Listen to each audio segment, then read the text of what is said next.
তিনি যে আপনাকে কথা দিয়ে আসলেন আপনাকে গান করাবেন নায়ক সেটা বলবো। রাজ্জাক, ও আচ্ছা। সেখানে তালাক চলচ্চিত্রে আপনাকে গান করালেন। হ্যাঁ, গান বললে ভুল হবে, প্লেব্যাক সিঙ্গিং যেটাকে বলি আমরা। প্লেব্যাক, হ্যাঁ হ্যাঁ। তো এটা একটা স্বপ্নের মতো ব্যাপার, হয়তো আপনার বয়স কম ছিল বলে এটার গভীরতা বুঝতে পারেননি আপনি। না অবশ্যই এখন বুঝতে পারি, তখন অতটা ফিল করি নাই, এখন বুঝছি যে একটা শিল্পীর মানে শেষ অধ্যায় থাকে হলো প্লেব্যাক। একদম চারিদিকে গান, সব দিকে গান করতে করতে একটা ভালো লেগে গেল, বা তখন সে যে সিনেমায় গান না, করে সবার ভাগ্যে হয়ও না, সারা জীবনে হয় না।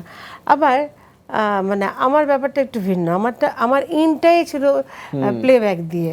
মানে রেকর্ডিং এর যে বিষয়টা, হ্যাঁ, ঢাকায় আমি ইন করেছি প্লেব্যাক দিয়ে, সেটা তো বিশাল ভাগ্যের ব্যাপার। হ্যাঁ, তারপরে আসলাম, গেলাম রাজ্জাক ভাইয়ের বাসায়, দুপুরবেলা আমরা খাওয়া দাওয়া করলাম ওনার বাসায়, খেতে তারপরে বললো এই গলা ঠিক আছে রিজিয়াম, যে ভাই ঠিক আছে। তো পরের দিন এখানে কাকরাইলেই একটা স্টুডিও ছিল, ইপসা মেবি, ওইখানে রেকর্ডিং। তো ওখানে আলাউদ্দিন ভাই ছিলেন, পারভেজ ভাই, তখন আলাউদ্দিন ভাই পারভেজ ভাইয়ের অ্যাসিস্ট্যান্ট ছিলেন, গাজী মাজহারুল আনোয়ারের লেখা। চিন্তা করেন যে আমি তিনটা গুণী মানুষের, আমার শুরুটাই হয়েছে চারজন গুণী মানুষের